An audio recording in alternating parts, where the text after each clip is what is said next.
प्रिय छात्रों, आज हम देखेंगे कक्षा 12वीं विषय अर्थशास्त्र का त्रैमासिक प्रश्न पत्र 2021-22 के बहुविकल्पी प्रश्न। पहला है, व्यष्टि अर्थशास्त्र में सम्मिलित होता है व्यक्तिगत इकाई, छोटे छोटे चर, व्यक्तिगत मूल्य निर्धारण, उपयुक्त सभी। तो ये आंसर सही होगा, उपयुक्त सभी।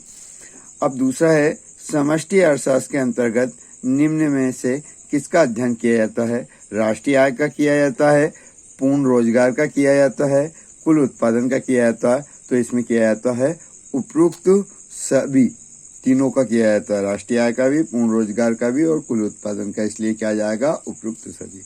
अर्थशास्त्र की विषय वस्तु का अध्ययन किन शाखाओं के अंतर्गत किया जाता है? व्यष्टि अर्थशास्त्र के अंतर्गत, समष्टि अर्थशास्त्र के अंतर्गत, उपयुक्त दोनों। तो देखिए यही आएगा, क्योंकि अर्थशास्त्र की विषय वस्तु का अध्ययन जिन शाखाओं के अंतर्गत किया जाता है वो शाखा है एक व्यष्टि अर्थशास्त्र और एक है समष्टि अर्थशास्त्र, इसलिए ये दोनों होगा, तो ये आएगा उपयुक्त दोनों। अर्थव्यवस्था की केंद्रीय समस्या कौन सी है?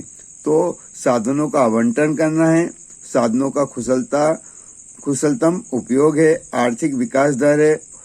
तो ये तीनों है, इसलिए क्या जाएगा? ये उपयुक्त सभी। अर्थव्यवस्था को वर्गीकृत किया जा सकता है पूंजीवाद रूप में, समाजवाद रूप में, मिश्रित रूप में। तो देखिए ये तीनों रूप में किया जा सकता है, इसलिए कौन सा ऑप्शन आएगा? उपयुक्त सभी। निम्न में से किस अर्थव्यवस्था में निजी क्षेत्र और सार्वजनिक क्षेत्र का अस्तित्व है? पूंजीवाद, समाजवाद, मिश्रित, उपयुक्त में से कोई नहीं। तो देखिए मिश्रित अर्थव्यवस्था में निजी क्षेत्र और सार्वजनिक क्षेत्र दोनों का अस्तित्व होता है, इसलिए मिश्रित अर्थव्यवस्था आएगा। एक समाजवादी अर्थव्यवस्था का उद्देश्य क्या होता है? अधिकतम उत्पादन करना होता है, या आर्थिक स्वतंत्रता होती, या मुनाफा कमाना होता, या अधिकतम लोक कल्याण होता। तो इसमें होता है एक समाजवादी अर्थव्यवस्था का उद्देश्य अधिकतम लोक कल्याण होता है। अगला है, किस अर्थव्यवस्था में कीमत तंत्र के आधार पर निर्णय लिया जाता है? समाजवाद, पूंजीवाद, मिश्रित या उपयुक्त सभी। तो देखिए पूंजीवाद अर्थव्यवस्था में कीमत तंत्र के आधार पर निर्णय लिया जाता है। उपभोक्ता व्यवहार का अध्ययन किया जाता है, किसमें किया जाता है? व्यष्टि अर्थशास्त्र, समष्टि अर्थशास्त्र, आय सिद्धांत, उपयुक्त सभी। तो इसमें किया जाता है व्यष्टि अर्थशास्त्र में। अगला है, जब कुल उपयुक्तता अधिकतम हो तब सीमांत उपयुक्तता होती है। देखिए जब कुल उपयुक्तता अधिकतम हो तब सीमांत उपयुक्तता शून्य होती है। ये काफी इम्पोर्टेंट क्वेश्चन है, या ऐसा पूछ सकते हैं कि जब सीमांत उपयुक्तता शून्य हो तो कुल उपयुक्तता क्या होती है? तो उस समय क्या होगा? अधिकतम, है ना। तो यहाँ पर आ जाएगा शून्य। अगला क्वेश्चन है, उपयोगिता का संबंध होता है लाभदायिकता से, नैतिकता से, मानव आवश्यकता की पूर्ति से। उपयुक्त सभी। तो इसमें होता है मानव आवश्यकता की पूर्ति से।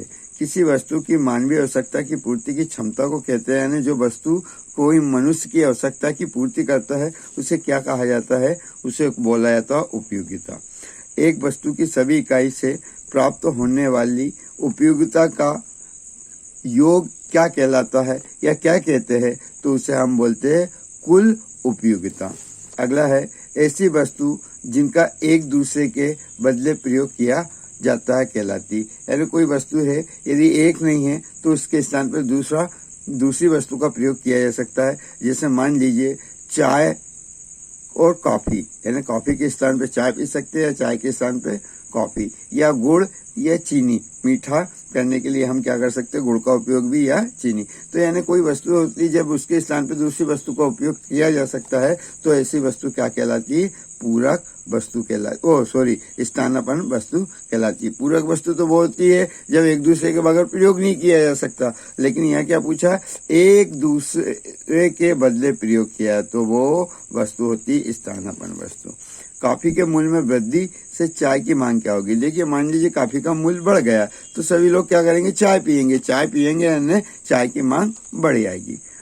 मांग में कमी के निम्नलिखित में से कौन से कारण? आय में कमी, उपभोक्ता की रुचि में कमी, आ तथा ब। तो देखिए ये आएगा, क्योंकि जब यदि व्यक्ति की आय में कमी होगी तो मांग वैसी कम हो जाएगी, और उपभोक्ता की रुचि कम होगी तो वो वस्तु नहीं लेगा, तो वैसी मांग कम हो जाएगी, इसलिए ये आएगा। अगला, मांग की लोच है तो वो होती है गुणात्मक कथन। क्या होती है? गुणात्मक। गिफिन वस्तु के लिए मांग की लोच होती है तो वो होती है ऋणात्मक। मांग की कीमत लोच कितने प्रकार की होती? तो मांग की कीमत लोच 5 प्रकार की होती है। मांग की कीमत लोच से अभिप्राय है तो उसका यह पहला ऑप्शन है, कीमत में परिवर्तन के कारण मांग में परिवर्तन। उत्पादन के साधन कौन से है? भूमि, श्रम, पूंजी, उपयुक्त सभी। तो यहाँ उपयुक्त सभी, क्योंकि उत्पादन में भूमि भी होना, श्रम की भी आवश्यकता पड़ती है और पूंजी की भी, इसलिए उपयुक्त सभी। वह कौन सा समय जिसमें उत्पादन के सभी साधन परिवर्तित किए जा सकते हैं, यानी कौन सा समय है जिसमें हम उत्पादन के जितने भी साधन होते हैं सबको हम परिवर्तित किया जा सकते हैं या बदल सकते हैं? तो वो है परिवर्तित किया जा सकते हैं वो साधन उत्पादन के, वो कौन से साधन जो परिवर्तित किया जा सकते हैं, और वो समय पूछा गया है। तो कौन सा अल्पकाल में हम उत्पादन के साधन को परिवर्तित कर सकते हैं या दीर्घकाल में? तो ये आएगा दीर्घकाल में, क्योंकि दीर्घकाल में इतना समय मिल जाता है कि उत्पादन के जितने भी साधन होते हैं उनको सबको परिवर्तित किया जा सकता है। उत्पादन का सक्रिय साधन, देखिए उत्पादन में पूंजी, श्रम या फिर पूंजी आ गया, एक अन्न आ जाना था, भूमि आ जाता, तो ये फिर भी ये सही वाला कौन सा है? उपयुक्त सभी। अगला है, निम्नलिखित में से कौन सा स्थिर लागत नहीं है? तो देखिए कच्चा माल की लागत स्थिर लागत नहीं होती। उत्पादन बंद कर देने पर निम्नलिखित में से कौन सा प्रभाव पड़ता? स्थिर लागत बढ़ जाती? नहीं, कभी नहीं बढ़ती। उत्पादन बंद हुआ तो जो स्थिर लागत हो तो वहीं पर रहेगी। परिवर्तनशील लागत कम हो जाती? नहीं, कम नहीं होती है ना। और परिवर्तनशील लागत शून्य हो जाती है। बिल्कुल, उत्पादन बंद होगा तो परिवर्तनशील लागत क्या हो जाती है? शून्य हो जाती है। औसत लागत वक्र का आकार क्या होता है? तो इसका होता है यू आकार का। संतुलन कीमत के निर्धारक घटक कौन से है? वस्तु की मांग, वस्तु की पूर्ति। देखिए, यदि कीमत को संतुलित रखना है तो उसके लिए वस्तु की मांग भी आवश्यक है और वस्तु की पूर्ति भी आवश्यक है। तो इसलिए आ जाएगा आ और ब, यानी वस्तु की मांग और वस्तु की पूर्ति दोनों। बाजार मूल्य पाया जाता है तो बाजार मूल्य अति अल्पकाल बाजार में पाया जाता है। पूर्ण प्रतियोगिता में किसी वस्तु का मूल्य निर्धारक या निर्धारित होता है तो वो होता है मांग एवं पूर्ति के द्वारा। अति अल्पकाल में पूर्ति होती है तो वो होती है कौन सी? पूर्णतः बेलोजदार। और सरकार द्वारा उच्चतम निर्धारित कीमत तय की जाती है तो वो की जाती है आवश्यक वस्तु पर, यह बाजार कीमत से कम होती है। वस्तु को समान लोगों की पहुंच में लाने हेतु उपयुक्त सभी। तो यह आएगा उपयुक्त सभी। कृषि वस्तु के लिए कीमत न्यूनतम सीमा को कहते हैं। तो जब न्यूनतम सीमा यानी कीमत न्यूनतम सीमा, कीमत मूल्य क्या है? न्यूनतम, तो यह न्यूनतम समर्थन मूल्य होता है।